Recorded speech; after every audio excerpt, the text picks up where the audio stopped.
pledge allegiance to the flag of the United States of America and to the republic of which it stands, one nation, under God, indivisible, with liberty and justice for all. Thank you, guys. Today will be... All right, we got a modify of the agenda.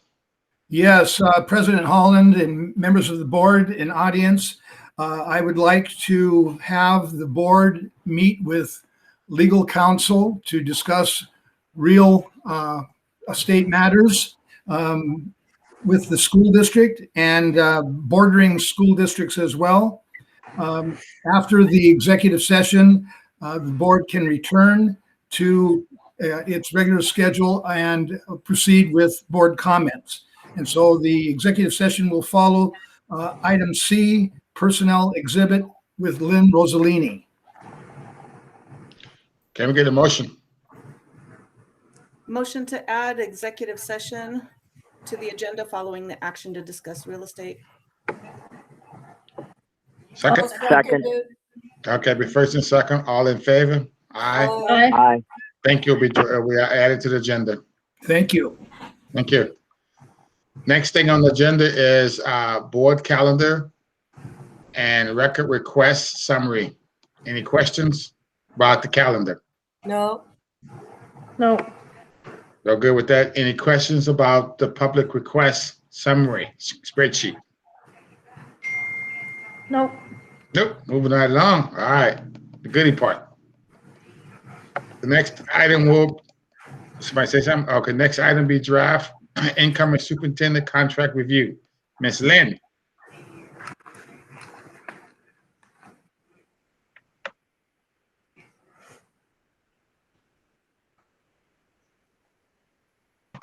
Is she on? Yeah. She's on, but she's muted. Okay. Hey, Lynn. It wouldn't be me if I didn't come unmuted. So, all right, let me start again. The board has had an opportunity to review the contract and has asked some great questions and asked for clarification on some items. As you recall, there was a public forum held and with information and input from our community and stakeholders. And shortly after that, the board set a salary range of $190,000 to $200,000 as an annual salary based on relevant experience. In addition, when we talked about other benefits, the board talked about having like or similar benefits to other employees in the district.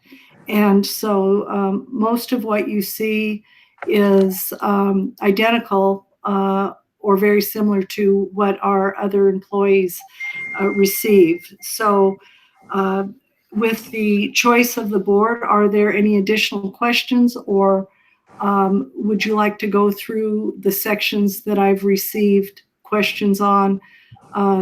And as I said in one of my emails to you, this is a draft.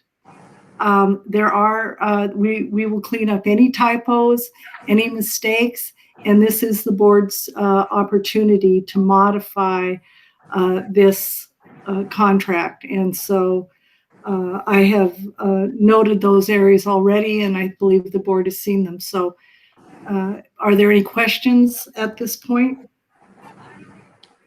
I have a question. When are we scheduled to have the contract completed and its first presentation to any candidates?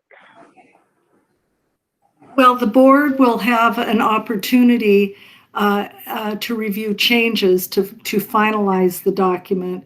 And then, as you know, the board will meet on the 30th of this month to approve the new, or recommend and vote on the new superintendent. And at that time, the contract would be offered to the employee after you've made your decision of who will be the next superintendent to lead Orting School District. So Thank you. Correct me if I misunderstood something, but for some reason in the back of my head, I have it stuck that candidates as they are selected, will, as we get to that portion, that they will get to see the contract, they will get to view it. Yes. So Yeah. that we would have to have this completed and in our final format, except for the gender, obviously, but before that process. Well, also the base salary, because as you recall, we've identified a range based on relevant experience, and until you select that final candidate and determined how you will what you will consider for relevant experience, we won't have a final contract, and that's not unusual. The after this is presented, you've determined who the candidate is, you've determined what the salary should be in that range. We can quickly update it, and the candidate will sign, and then the board will sign. So what version of this are candidates actually going to be seeing? If they see, they will see whatever we come up with tonight, but it will have a salary range. It will not have a specific salary in it. Okay. So the candidates will see a clean version with all the typos and everything fixed. Yes, there won't be anything in red. There won't be, there may still be he, she, but I'll make sure that it's uniform all the way through. And they'll have an opportunity to preview This it. document's out in board docs already, right? Yes, it is, I think. So Yeah. technically, they can see this version if they choose to. Good point, George.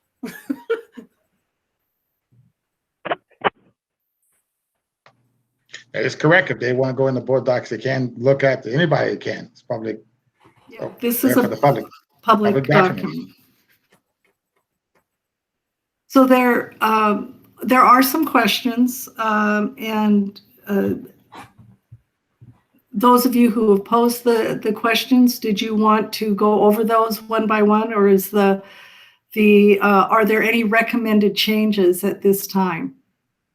I think we all got to look at all the questions and answers when you email them back to us. If there's any additional questions.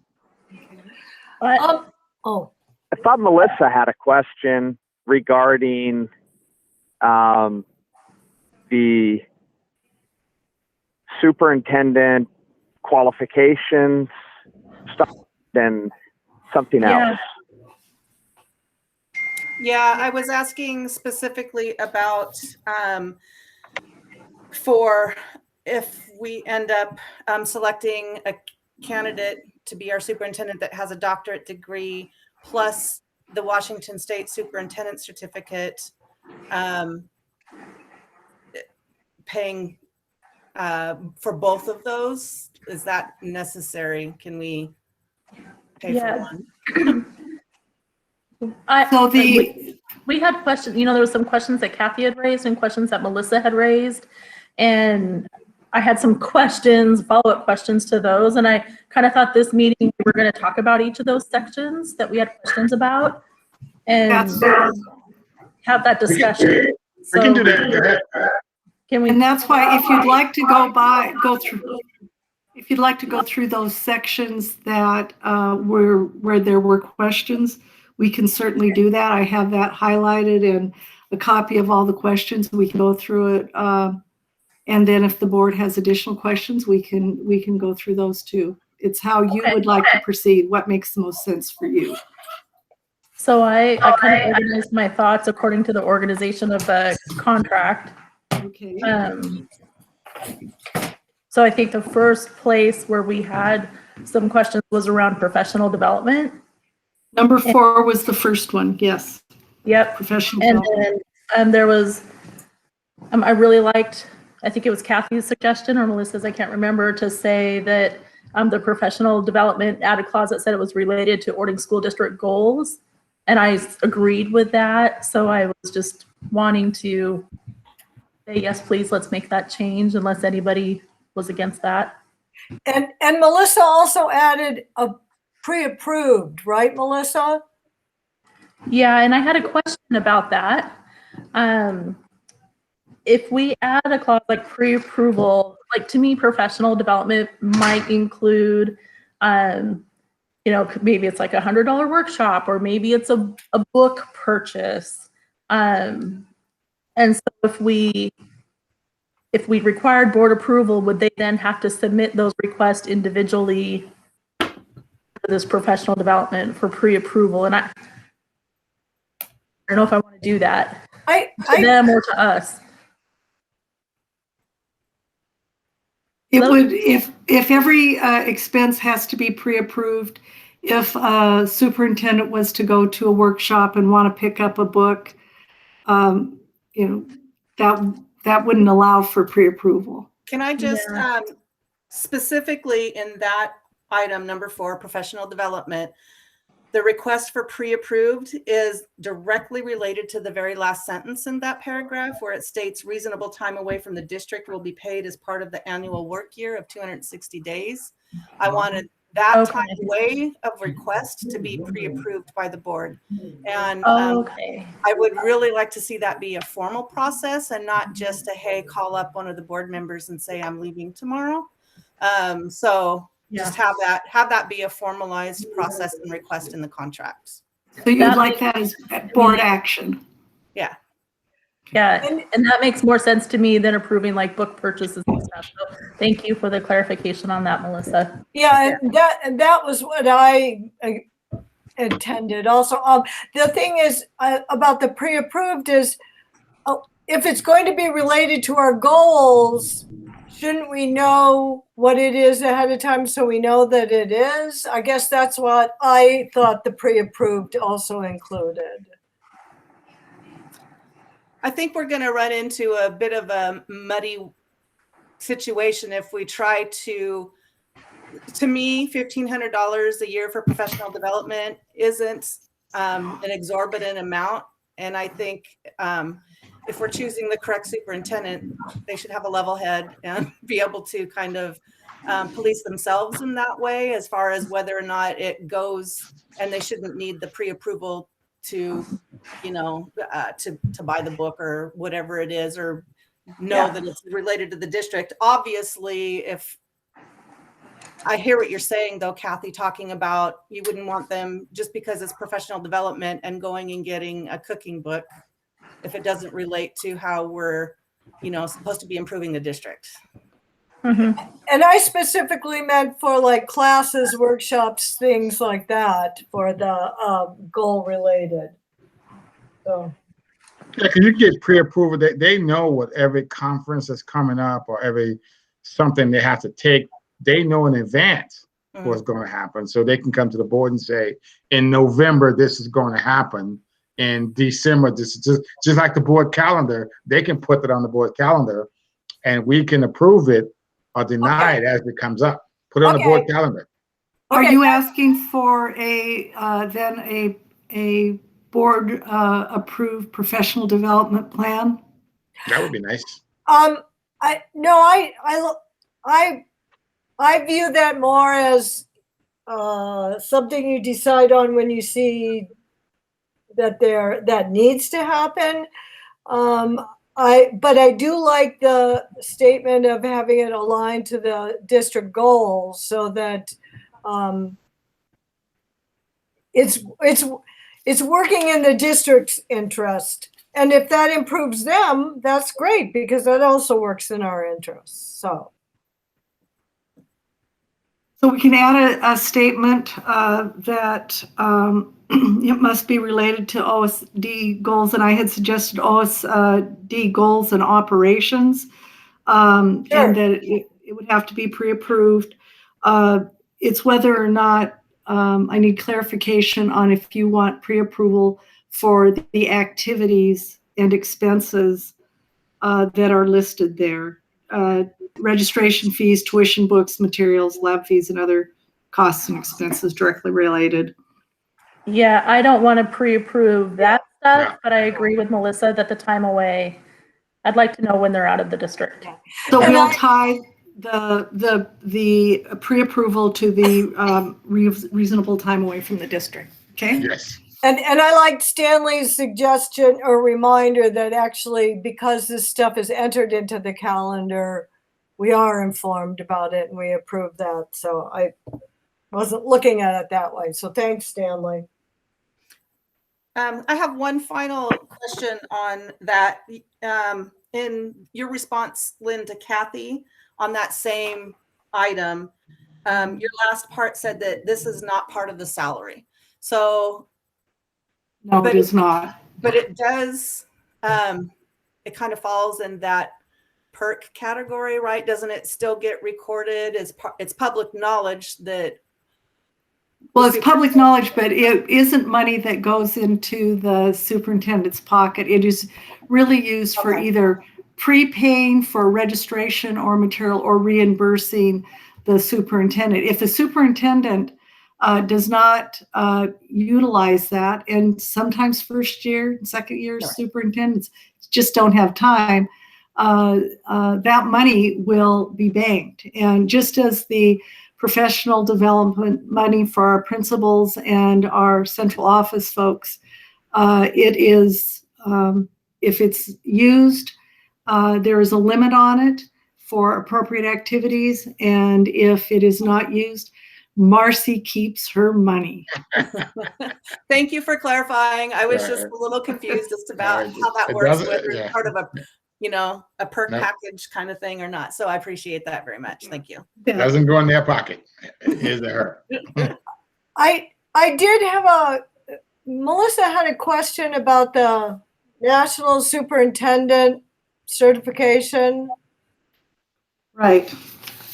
And the thing that I didn't point out then that I want to point out now is that I know we're doing this so that those benefits that teachers and administrators get are also included. Please remember that the teacher's stipend for their national board certification is paid for by the state. It's not, it's a flow through money for us. And if we do that for the national superintendent certification, that is not paid for by the state. That would be additional money from us. That comes out of the district's pocket. Right. So I just wanted to clarify that that would be also additional district money. Mm-hmm. And is that every year, like the teachers every year, or is that just when they get it? Yeah, I believe it. I will, let me look. It says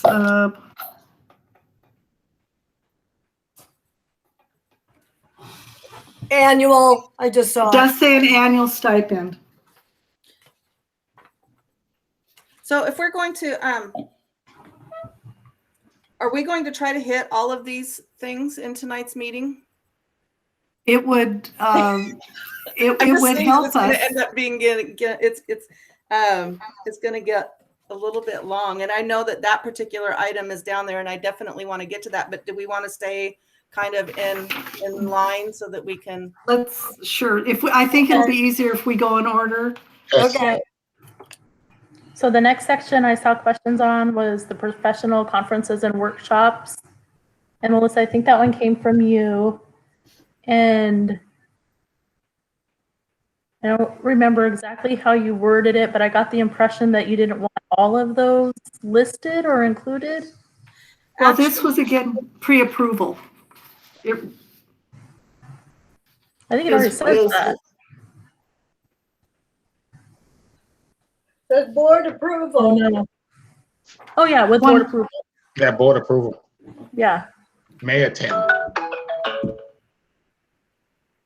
Everybody's reminder for the executive session. So yeah, that was the only thing on that number 5 item was that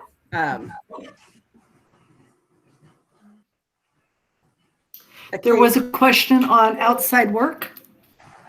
Yes, I was completely uncomfortable with that altogether and would like to see it removed, and maybe could be revisited in the future once we have a candidate and that's something that they wanted to do, but that's me. Yeah. I agree completely. We need someone who's all in, not somebody who has something on the side too.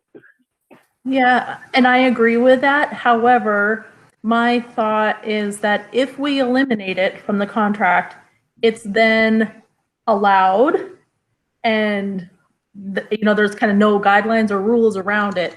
So if we eliminate this clause, then somebody could go get a side hustle, and there'd be no parameters around using vacation days and getting our approval first. So by leaving, I'm not a fan of outside work.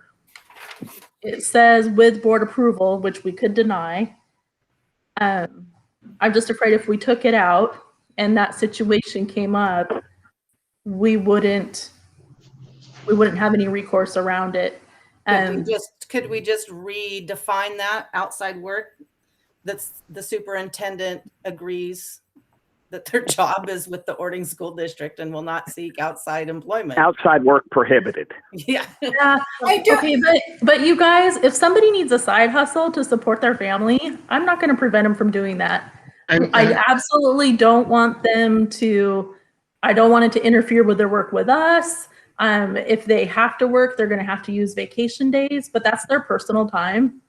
And so I don't feel comfortable saying it's prohibited.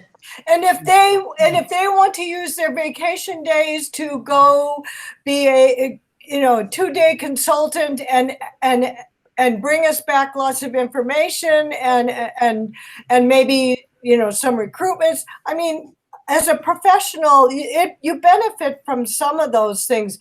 I like Carrie's statement of that gives us the parameters to deal with it. I think we've learned we don't want them out there all the time.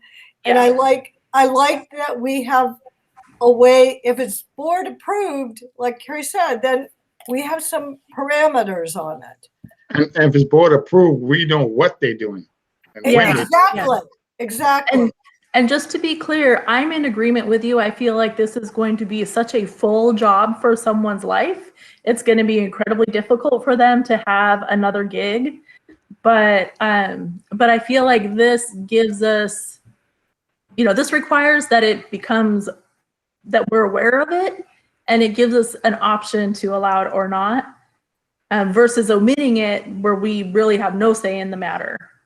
Like, what if they're already a consultant, a couple of times a year for some board? Do we really want to remove that? I like that that is out in the open. Yeah. Because they could be already sitting on a board of education or something for the state, and now if we take that out, they can't do that anymore, and they're sitting on some, and that would benefit Ording, because they would bring back information that is not out to the public yet. We would know what's going on. Another example might be their work as an adjunct professor at one of the universities. That is pretty typical. And frankly, the pay's not that good. So oftentimes it's volunteer. And once again, those connections to the universities do help us with recruitment of student teachers and brand new baby teachers. So. Well, I'm still not a fan, and I'm just gonna say that. And the only reason I'm not a fan is because I feel it was severely abused. So that's the only reason. I am not saying that everybody is going to be of that mentality, but I don't want anybody thinking that they can be an adjunct professor and a consultant and a this and a that and spend more time away from our district than they do in sometimes, or at least perceptions can be that way. It's going to be very important to rebuild the trust in our district that Tony has started. And so that's just where I stand on the issue. And I understand I am one of 5, so I will go with the flow, but. And I agree with you, Melissa, but I also see the point of if we allow a bit and it's out in the open and it's transparent, we have a better way of dealing with it than not dealing with it. So, and if there's a question of abuse, it's on us, because we would have had to pre-approve it. Yeah, and I don't think any of us are going to go there. and it says board approval, so that person has to get approval from the board to do he or she whatever he or she wanted to do, and we would know. Yep. So philosophically, Melissa, I'm in agreement with you. I don't want a bunch of outside work. I just think we'll have, like I said, more say if we leave this clause in. Yeah. Okay. The next question was number 7, residency requirement. Shit. And we did advertise that the board prefers, or the board's preference is for the superintendent to reside within district boundaries, but we did not make it a requirement. Right. And there I were just didn't a want couple this- questions on that. Yeah, but similar to what just happened with number 6 with outside work, I don't want it removed entirely. I would like to have some sort of wording in there that if they're relocating from another area, that they will seek ordering first. I think it's going to be really important. I understand if somebody lives, up the hill in Puyallup, really close, or, Auburn, maybe, that they're not going to relocate. But if they do relocate, that they look inside ordering. And Yeah. Yeah, anybody that relocate, anybody coming from out of state, that'll be a good clause for them to say Yeah. ordering first, because they got to move anyway. But you're right. If somebody living in Bonnie Lake, Puyallup, or with the housing market, if they just bought a brand new home, they'd be underwater. They don't want to sell it. They couldn't sell it now. Yeah. Oh, And yeah. so, and this, correct me if I'm wrong, Lynn, this is something, I agree with you, Melissa, we should leave something in the contract that addresses this. But we can revisit this each year, right? And we can talk with the superintendent and say, hey, within the next 3 years, we're going to expect you to be in district, or something to that effect. So that it's not forever, you don't have to live here, but we can, something in the clause that says we're going to revisit this annually. Because if they're having a hard time being present in the district, this will become even more important. And the board will revisit the contract with the superintendent on an annual basis. And Yeah. trust me, once they start going down 162, they gonna want to live in town. Yeah. Those late nights become really late, so they gonna want to live in the city limits. And Yeah. there's not exactly a lot of apartments to rent to Right. spend the night in. No. Alrighty. Then the next question was on the annual salary work year, and I will make a correction to only put the dates in once, but it was the question of the doctoral stipend and the amount of $5,000 awarded annually. Yeah. So on this one, I don't know if it goes here or if it goes later when you're talking about the superintendent certification. Is that right? Two different things. Yeah, Right, they they're are two two different things. But if you can, as I said, I'm okay with rewarding for that level of education, and the time spent to perhaps better the way that they will be a superintendent. But I don't think I want to add $10,000 a year because somebody has both of those. I agree with you, Melissa. I agree because, like I said, it's our money. If we got that money from the state for the, I want to say NBCT because I can't say it any other way, but it's a different one for Sue. Maybe we could put it as either or of those two. I don't know. Yeah, that was my question is, I guess I feel like $10,000 is a lot of money annually for those two things. But which one's most important? And I didn't know the answer to that. The That's kind of National Superintendent Certification Program is rather new in the last 5 years or so. And there is, like the National Board Certification for teachers, it's fairly rigorous, but it's not as common as the National Board of Professional Teaching Standards for our teachers. And Lynn, is that something that they have to maintain each year, like continuing ed credits? It's not annual, it's over a period of time. And this doesn't appear in every superintendent's contract. So I So can't. it's- Go ahead, George. I was going to say, just kind of maybe instead of having it a separate stipend, have it an either or stipend. So we put it with the doctorate. So you get the stipend if you are a doctorate, have a doctorate, or if you are nationally certified superintendent. Yeah, one or the other. That's Yeah, what I would like that. to do. Yeah, I And- like that.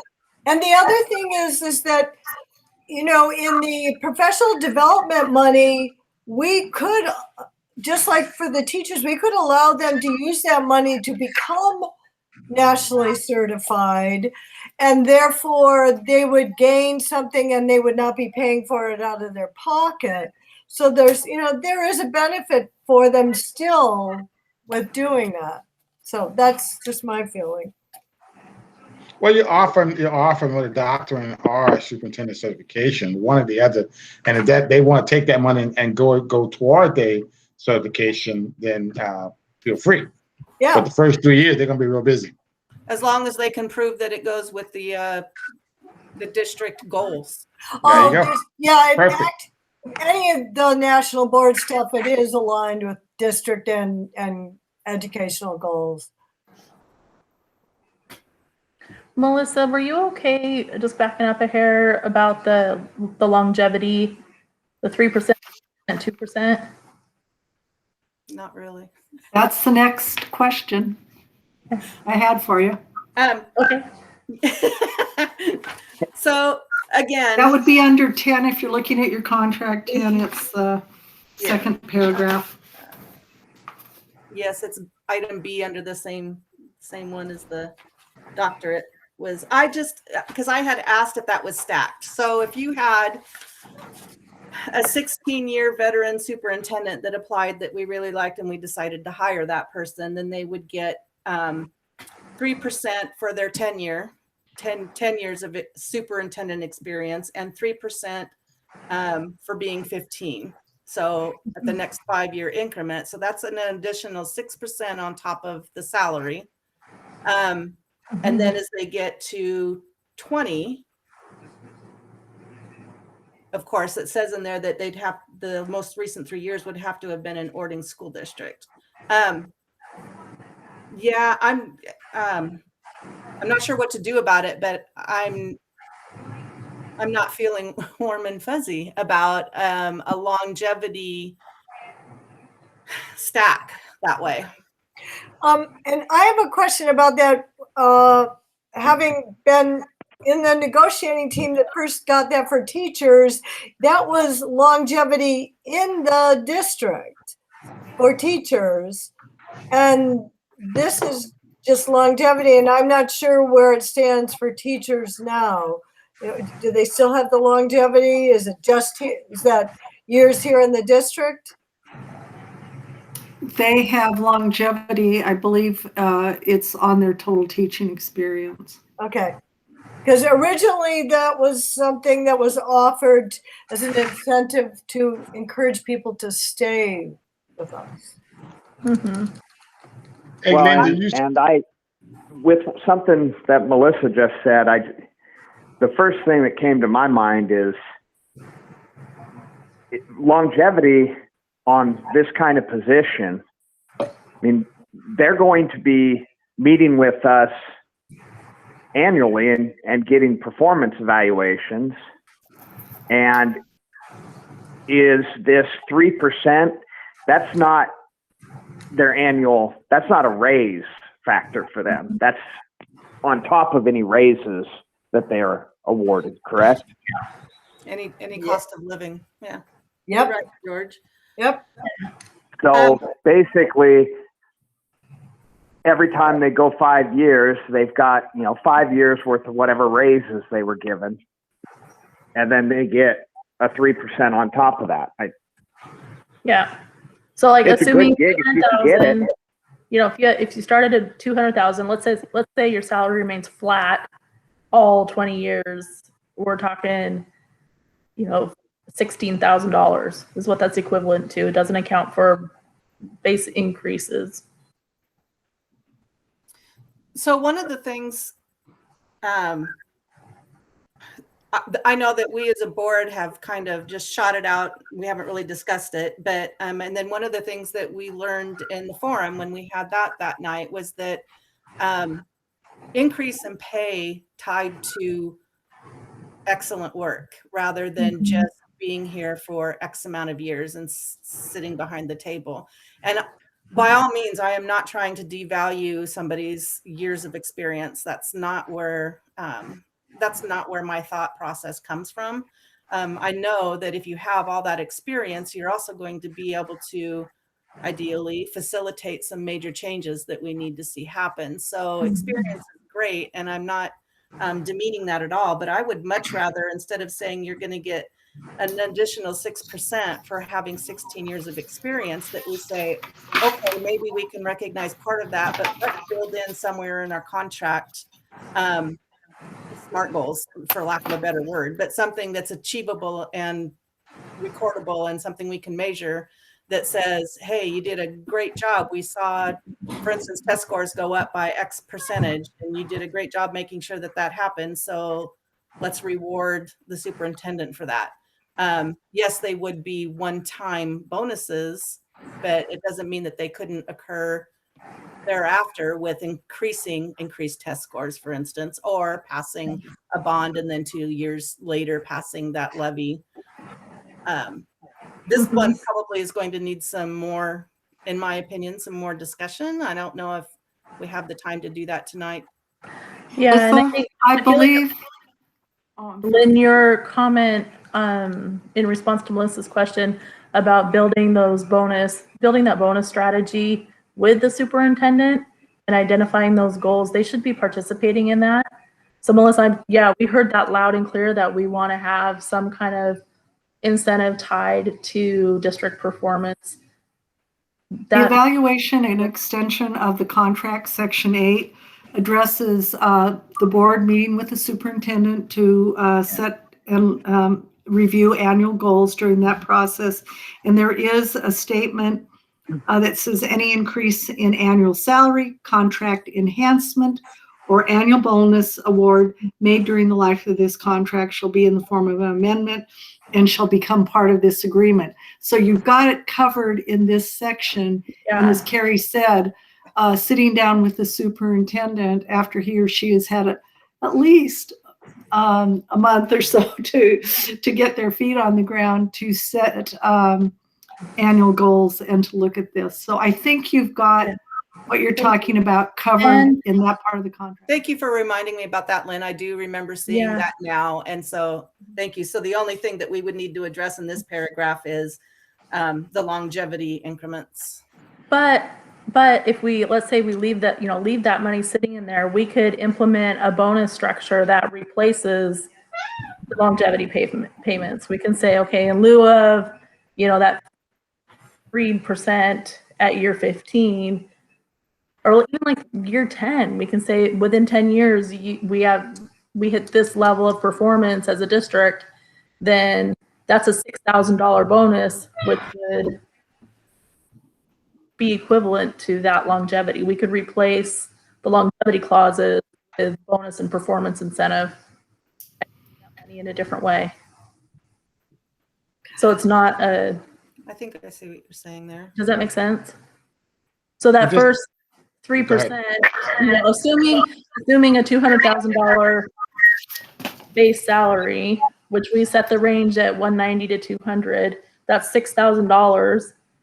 We could say, strike the first 10-year longevity increment and replace it with a bonus. And so then it's not guaranteed, obviously, if they don't hit goal. I want to interject something on the longevity. When it comes to longevity for our initial hire, we listed the salary range at 190 to 200, depending on experience. So if we have a brand new superintendent and we deem them, you know, that experience worth $190,000. And then we have another superintendent that's got the longevity. He's got 10 years in. And we rate their experience at $200,000. We've already baked in $10,000 in additional pay based on their experience, which is all longevity means. Unless, go ahead. No, this applies to only longevity within Ording. Well, there's a provision that says for the 20, the most recent 3 years must have been in Ording School District. Yeah, So it's that would not mean just it does Ording. not apply to Ording. The 10 and the 15, those don't apply to Ording. The first 17 it's years the could 20. be anywhere. Yeah, the first 17 could be anywhere, but the last 3 have to be in Ording. But if you are Oh, I read doing that the 15, go ahead. I read that differently. I read that as, you know, let's say you work 15 in Ording and then you go away for 5 years and then you come back. That clause. It's just No. related to superintendent experience, years that you have served as a superintendent. Experienced knowledge of superintendent. I agree with George with it being, if you include it, any of it as in Ording, because here's the thing: if they're here for 6 years, we're going to assume that all their evaluations are we're happy with them, because otherwise we shouldn't have kept them 6 years. So I would like to see something as some kind of encouragement for staying here, but Well, just hey, here. Hey, Lynn, but did you just say that's why we sit down and have a review with the superintendent? And if You'll we sit don't- down, Catch yes. is right. Catch is right. If we don't like that superintendent's not doing their job, we don't offer them a contract. But if they're doing their job, we can amend this anytime. Right. Correct? We can say, well, I know you've been in 10 years, but whatever, blah, blah, blah. We can amend that anytime. Okay, as a curiosity, and just because previous school district related issues, I'm assuming with what we just said that the superintendent is truly an at-will employee. So we don't have to have cause not to offer them a contract. Well, if we get to discharge, Wait, we jumping around and let's stay in the- yeah, let's stay in not. the- You guys, Let's like, stay in the lane. legit, I am reading this as they get a 3% bump for being in Ording for 10 years, not for being in Ording for 2 years and 8 years someplace else. But it doesn't Then- specify that. And if I agree with the way you interpret it would be a good thing, but it doesn't specify that. And it also says to be eligible for the 20-year increment, the most recent 3 years must have been worked in the Ording School District. Right. So that And implies, I've seen that clause before when you work for a company, you go away for a few years, you come back, and that seniority or longevity that you had with the company previously is banked and is included, say, for example, in your vacation day calculation. You So know, to make- sometimes it'll say you have to have 10 years in order to hit so much vacation time. And so it assumes there's some kind of departure in between, but the last 3 years has to be with Ording.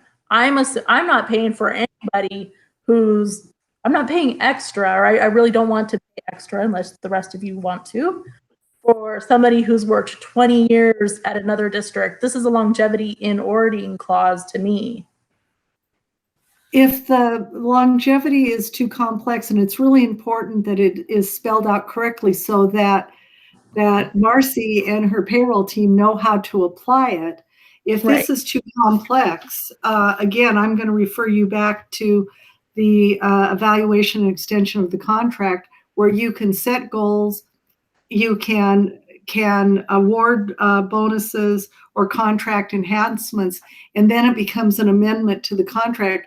So that would give you time to work out the language and what it is you expect from the superintendent, because that, in terms of any bonus or merit pay, the conditions and expectations have to be spelled out pretty carefully. And just the all of us reading this section shows how many different interpretations there are. So is there a way we can, outside of performance and bonuses and that thing, I'm looking at this right now, and I know that if we hired, well, let's just assume we hired somebody who's been in Ording School District before. And you had somebody who was here for 10 years, went away, but wasn't a superintendent. Are they still getting that time served in Ording? The board would have to make that decision. That's a really good So this point. is really, really vague then, because Yeah. I don't know how to interpret it now. I'm really confused. Right. I hadn't even considered that, Melissa. Yeah, That I makes it hadn't more- either, and I only wanted to view this as in Ording and as longevity as superintendent. Yeah, that's what I was thinking, like a $6,000 bump for a 10-year, like you've been with us for 10 years as superintendent and you've served the district and you're still employed. I totally hear So what let's you're make sure saying, it's Carrie. I totally get that. But to George's point, that very last sentence in this paragraph says that you have to have been working in the Ording School Districts, which is why it led me to believe that it's superintendent experience if you're in Montana or Kilimanjaro, that it didn't matter how many years of superintendent experience, but if you had it, you were going to get paid for it. And I also agree with George, that we have this beginning, and it's stated in the 2021 contract. So this brand new superintendent, if they have 6 years experience, they're going to be bumped up above our 200. No. So I don't want to do that. we really need to Well, revisit one of the this one, things and that I we don't know- think we can. So that we need to tighten up this language. That's the sum of it. What I'm hearing, and if I'm not hearing it correct, then somebody else please correct me. But what I'm hearing is, it is our desire to have this provision, if it's going to remain, specifically pertain to years of service as the superintendent in the Ording School District. Yep. And I would be even in favor of reducing that longevity from the first one from 10 years down to 5 or something along those lines to make it more enticing if anybody was beefing about that. Yeah, that's a good idea. Yeah, I like that. Good. I'm glad we What about talked that the through. Thanks percentage? for helping me see it differently. And if we're done on that one, I hate to do this, but I have a question now that on rereading number 9.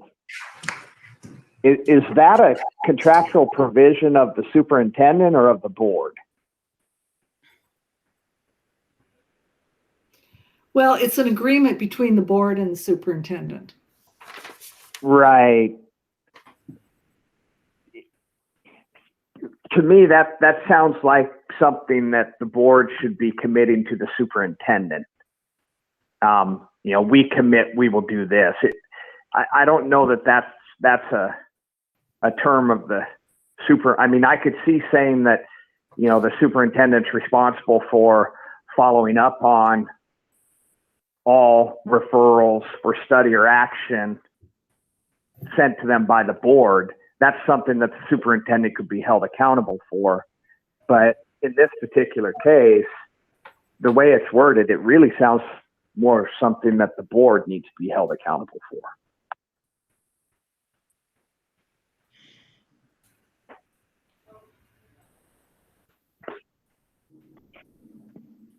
This is fairly standard language in superintendent contracts. It really is a commitment between the board and the superintendent. Tony, do you have a comment? No comment. You leaned forward. Sorry. So I get that the statement, it's a fairly standard. I don't understand. I mean, we have board policies that speak to this, do we not? Not to this specific issue. This is more probably about ACT, accountability, collaboration, and transparency. George, it's part of We our board. don't have a board rules. policy that indicates that if board members receive complaints, comments, etc., that require study or action, that we will forward them to the superintendent. Yeah, it's in our principles, George, just not policy that I'm aware of, that I can remember. Okay. But it's in our principles document. I think you're correct in that it's really a promise we're making to the superintendent. It's really probably omitted from the contract and not change anything, but it's standard content and it's not. So I don't know. I don't see this big deal leave it in. but I'm just gonna, since George brought it up and I'm rereading it like several times now, playing devil's advocate with this. If the complaint or criticism was about the superintendent specifically in an egregious issue, it seems to me like this particular section in here is in here for the benefit of the superintendent and would protect them in the case that they didn't get their contract renewed or they thought that they were being dismissed inappropriately. Is that, because now I'm not really sure. It's, to me, this is just common sense and it's a way to treat one another. You know, it's not,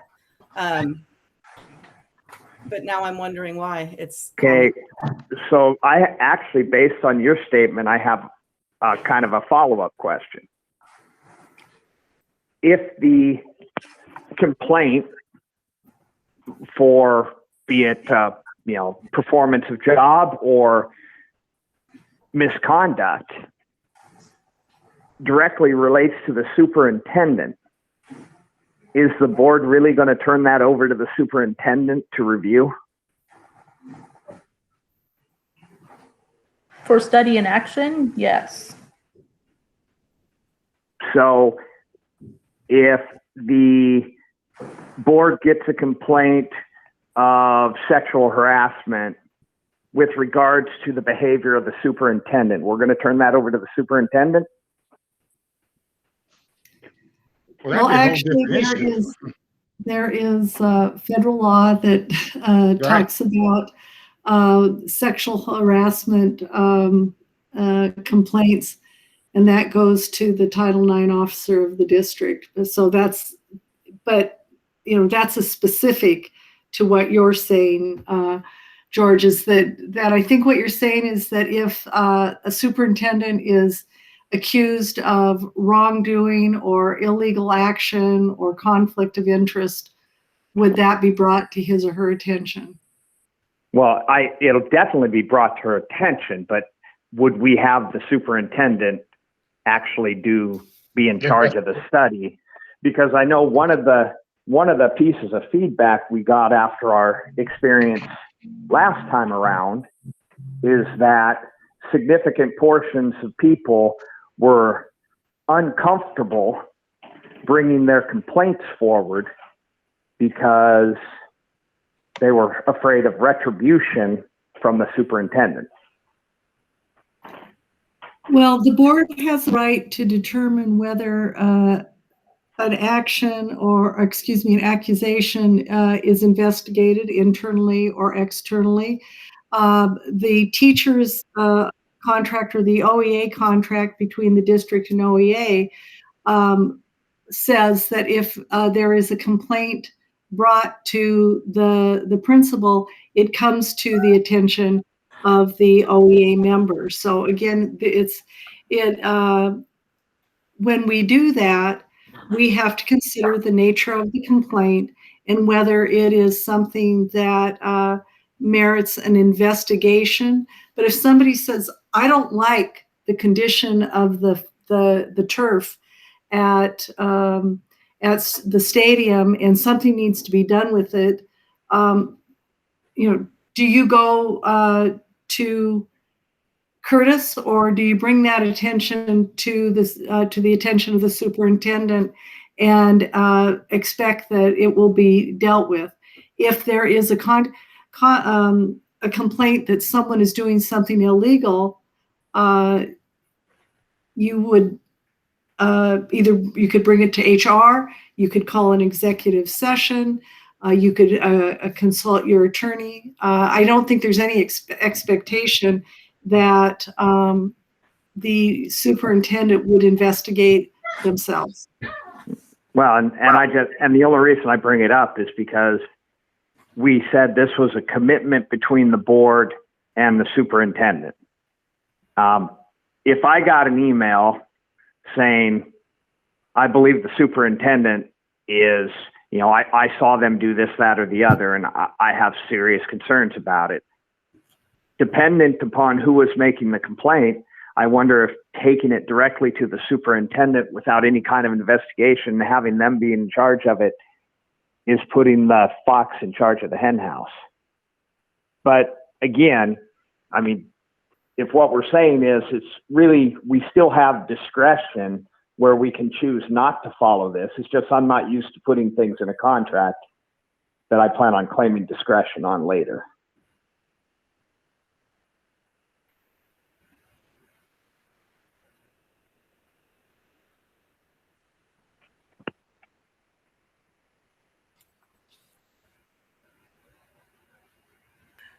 I just want to add one thing is, okay, this is a mutually agreed upon, and so we have to remember that we are now taking the attitude that we as a board will act on things.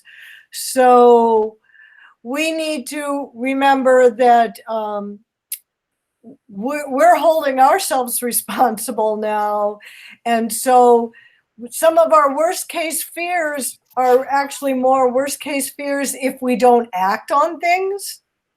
Is what I'm kind of saying. Like, if you have a law and you don't enforce it, then don't complain that there's no law to control that. But what I'm saying is we have to be willing to be enforcing when it is serious. So it doesn't always have to be spelled out specifically. Because some of these things are like Lynn pointed out, are controlled by law as to what you would have to do in certain circumstances. But we would have to hold ourselves responsible for acting on it. And that's the point I'm making. And I think that we are really to the point where we are willing to hold ourselves responsible for acting on it. So, yeah, my 2 cents. Any more questions? I gotta try to move along here. The next one is the stipend. Correct? I think you're right. There was a question about the monthly stipend of $300 to defray the cost of a personal vehicle. And that originated with me as well. Sorry, Lynn, I gave you No, a lot of stuff. we have to get the contract correct. And I know that in typical times, as you had stated, with the attendance of meetings and what have you, I just felt like looking at $300 a month assumes travel of about 500 miles. And our district is pretty small. So There's 2 options: reimbursement for travel or a stipend. And the reimbursement, I do see that can get time consuming for our staff and for the superintendent as well. So I don't know how any of my fellow board members feel about that. So, but that's actually, I like where your head's at with that about the $300 a month and how many miles that really equates to. I would tend to agree. It seems highly unlikely that we're going to be requiring travel in the tune of 500 miles a month. It's the difference between 26 miles a day and like if we reduced it to $200 a month, that's 17 miles a day. But Okay. but you guys are With just thinking 14, just to 410. And you back. guys are thinking about just traveling in the district, and you're forgetting about like out the district. superintendent Out the district. meetings Yeah. and ESD meetings, all those kinds of things. I don't know how many there are for superintendents, but I know like for presidents and that there's travel to a lot of different meetings. Yeah. I'm comfortable with the 300 just because I broke it down and did the math, and I think there's a lot. But we're talking about that's not to get to work. Right. Right. No, it's That's for for all. Get to travel. work is on them. Get to work, Right. get home. That's completely Yeah. on them. This That's is good. for official use of their vehicle Right. to serve OSD needs. Yeah. But my thought when I was figuring it out is, okay, where would they go to a meeting? So they might go to a neighboring school district. They might go, maybe it's Pierce County Skills Center, but then everything else is even further than that. And it adds up. I think it adds So up. how many Actually, meetings a week are we thinking? And I don't know. How many meetings a week does a superintendent have to travel for when you're not, burdened by COVID? yeah.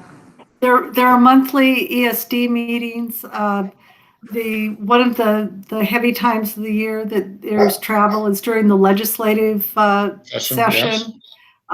Is a typical time, and visits to other schools for collaboration. It is not. It's several times a month, but not in excess of that. Right. Is this paid out every month? So It's a monthly stipend, it says. So it's whether or not it's used, it's paid. Yeah. Yes. Right. But you got to realize some days, some months he or she might go over that, but will still just get $300. At the end, it's going to wash out. Yeah. If she drives to Spokane for a conference, this is That's covered. it. That's it. Yeah. it takes care of I'm comfortable with the $300. Okay.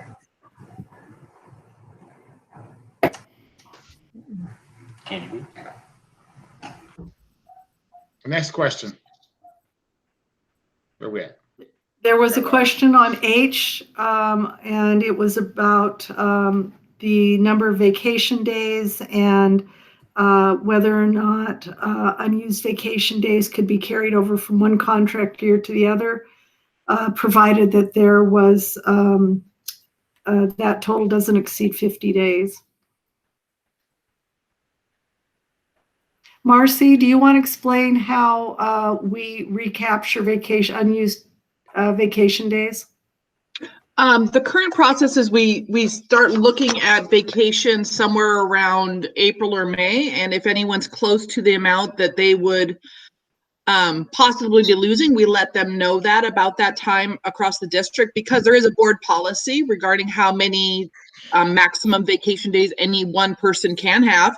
And so the wording in the superintendent's contract matches the board policy on vacation. So if someone was to go over, we would take it. We would then on basically probably June 30th would make the most sense. We would take away anything over 50 days or over 400 hours. It would be an automatic part of our process because it is currently an automatic part of our process. Thank you. That helps a lot. Okay. Yeah, I think my question was, and if this is the way our other contracts are, my preference would be to remain consistent. Yes. My concern that was in year one, that seems like a lot of time potentially out of position.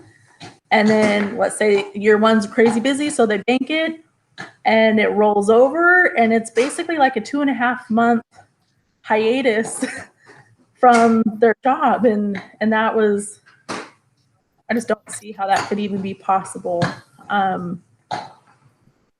While The current language says that the board chairman will be notified of vacation day usage. The other option is that vacation usage will be approved. Yeah. I will, I would stand down on this one so that we're consistent with other positions within the district. As far as the language goes, Lynn, I assume that our other staff members have to get it approved by their supervisors before they take vacation time if they do that during the school year. Yes. So can we just change the language to be approved, pre-approved, however that would work for the other staff members that we have district-wide? Yes, I can. And, okay, just a clarification question. So the vacation days, that includes if they take off some days like during winter break or spring break, because while teachers don't get vacation days because they don't get paid for that particular point in time, if an administrator takes off at that point in time, those are vacation days, right? Okay, so that would be easily, spread out throughout the year. You take off a few days and For Christmas and winter break. Each year we prepare a calendar for each employee group, whether it's the teacher contract or the 260-day employee contract, and it shows what are the work days, what are the holidays, and it has to add up to the right number. Okay. So any day that isn't a holiday and you take off has to be used. You have to use some kind of accrued leave. So that makes a lot of sense then to me. I'm good at this. Can we have it say just approved and not pre-approved? Approved? Yeah. Yep, got it. I want the requirement. You never know if you wake up the next morning and a family member needs help and it's not pre-approved. I don't want to be in violation. Oh, good point. Good point, Carrie. Thank you. All right. And then I am going to move I about the National Superintendent Certification as an either or, and I suggest we move it to the annual salary work year in conjunction with the doctoral stipend. Are you in agreement with that? I'm good with that. Yeah. I'm good with that. I'm good with that. And then George asked about, George asked about discharge under section 14, and it says, during the term of this contract, the superintendent will be subject to discharge for sufficient cause, provided the board shall comply with all applicable provisions for notice and hearing under Washington state law. And the recommendation was just and sufficient cause.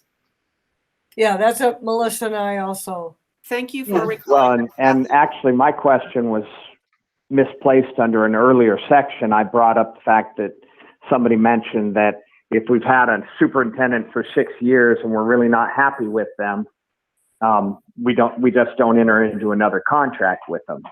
And It seems to me there was another employee conversation where we were having where to not offer them a contract required just cause. I think that was the And I teacher. was asking whether or not the superintendent was also a contract or an employee that required just cause to not offer them a contract. Here's what it says, George, is no later than February 1st of each contract year, the board will review the superintendent's employment status to determine whether to offer the superintendent an extended contract or alternatively to allow the present contract to continue toward its expiration date. Perfect. Thank you. You're I welcome. should have just read better. That's okay. You read Giving them a warning. livings. You don't need to bury yourself in this one. Any other questions The on team that? did a good job. So what I will do is make these changes and send it to Lonnie, who will provide it for your review and your critical eye because you did some fine editing, and we appreciate that if there's something that needs to be corrected. Thank you. Thank you. We'll move on to the next action item is Ording Middle School and Ording High School reopen. Tony. Well, I'm excited because this is an uplifting topic, and people in our community, many, not all, but many are very excited the fact that the primary and intermediate students are back in school. And our plan is to, my most recent recommendation to the board was that we reopen our middle school on Monday, March 22, and our high school on Monday, March 29. That is a recommendation that I'm making this evening, and I would very much appreciate the board to take action on that recommendation. I have a quick question on that. What was the last action we took about reopening? Didn't we have dates down for high school and middle school already? No, we did not. it was just like discussed a bit. It wasn't, Okay, there was no wasn't fixed an date. action. Was that a It couple wasn't weeks an after type action. thing? That's No. correct. That's right. We discussed it. All right, can I get a motion? Any questions? Nope. We need a motion. Motion to accept the reopening plan as submitted by the superintendent. Can we get a- Second it. The first and second, all in favor? Aye. Aye. All opposed? Thank you. Lynn, Yes, your next typically, personnel. thank you. Typically, you would act on personnel items on a consent agenda during a regular board board session, but some of these are time sensitive. There's some resignations that we want to be able to offer postings for. There are some leaves of action, and we also have one of our teachers who received her conditional certification, and so will be working with us for second semester. So I would ask that you would approve the personnel consent agenda. Any questions? Hearing none, can I get a motion? I'll move to approve the personnel exhibit as presented. I second it. The first and second, all in favor? Aye. Aye. Thank you. Next one, we'll be going to executive session to discuss real estate matters. 25 minutes, Tony? I believe Cliff Foster is prepared for 20 to 25 minutes. Yes. Okay, thank you. So we'll go into executive session. 25 to 20. We'll come on and adjourn. So let's move over.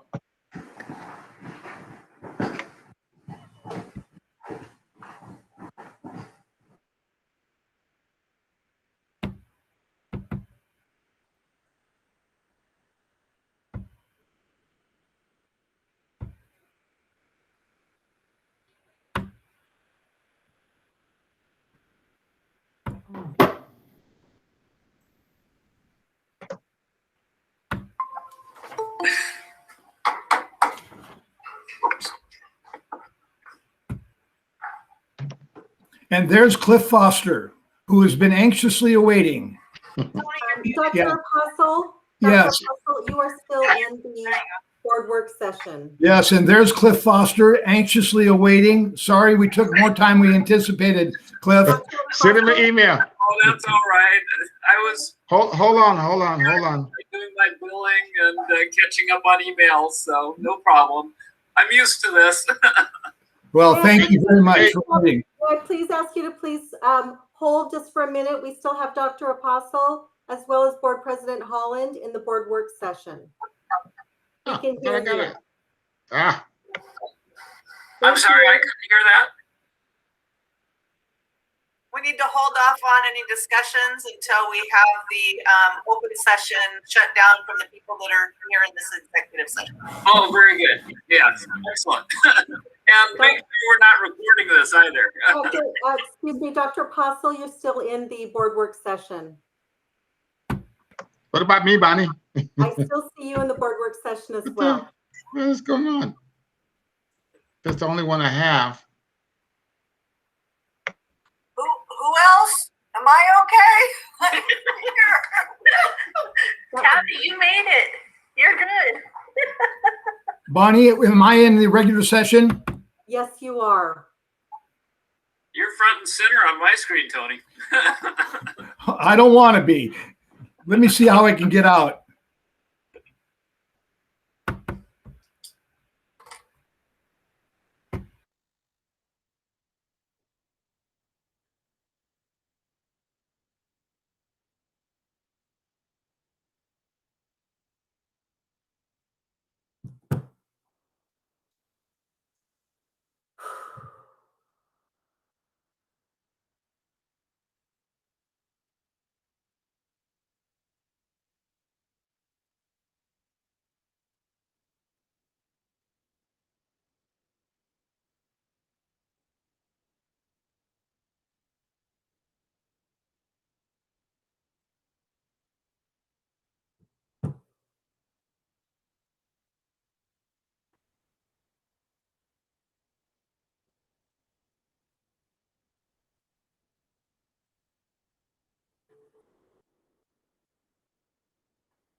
Hello again. Hello again. Hello. I was waiting for someone to sing the theme song for Welcome Back, Cotter. Are you going to sing it for us? Welcome back. That's all I remember. I think that's all I remember. Well, that reminds me of my first year of teaching. That Welcome Back, Cotter. I was a high school English teacher at Clover Park High School, and guess who had the sweat hogs? Me. I was the 15th English teacher at Clover Park High School, and I was hired in late August, and they had already done the registration, and I got the students that nobody else wanted. Oh, wow. And they were a great group to work with. Hey, is Kathy back? She wants to get admitted, and I've just admitted her. She should. There she is. There she is. Hello, Kathy. Hello, Hello. sorry, I clicked on an appointment March 4th instead of this one. Well, we'll come out of executive session at 7:38. Next thing on the agenda is board comments. Any comments from the board? I just wanted to say thank you to everybody. These discussions tonight around the contract, they got a little bit long. And I just appreciate everybody's time and thoughtfulness going through that. There was a lot of things in there that I needed enlightenment on. So I just wanted to thank everybody for sticking with that process and letting us go through that. It was good for me. And I also wanted to say thank you for that, because one of the things that I learned was that any discussions of contract amongst the people involved really helps you later on, because then you are all on the same page because you had those conversations, and those are the clarifying issues. So, and I seen Lynn nodding her head because she knows that that's part of collaborative negotiations. You probably noticed that Holly Mortensen was invited to sit in on the executive session tonight. As our public information officer, Holly is going to need a reference and an understanding of the magnitude of the issues that the district will be facing. And for her not to be involved and know what to say and what not to say is critically important. And so she will absorb this information, because the task that our district has will be to communicate to its stakeholders about the CFAC meetings, the various work that's taking place that is not, that's outside of an executive session, but still people are going to want to know. And so I wanted to clarify Holly's participation now and in the future. Thanks for clarifying that, and that's a good point. I'm glad you made that decision. Thank you. Yep. And I just want to add, the length that this is our most important work. And so if we have to take the time to talk about the tedious, all of the tedious questions that all of us have, it's not tedious, and it's the most important thing that we can be spending our time on as we work together. So I don't want any of us to feel rushed through those discussions. It's really important. And I value everybody's opinions and want to have the time to hear them. Yes, I do believe is let's get the contract right.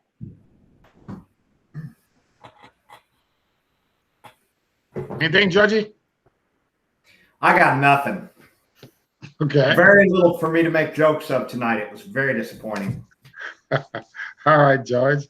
Well, if not hearing any comments, we're going to join the meeting at 7:41. You guys have a good night and a good weekend. All right. Thank you. See y'all Good later. night. Good work, everybody. Good night. All right.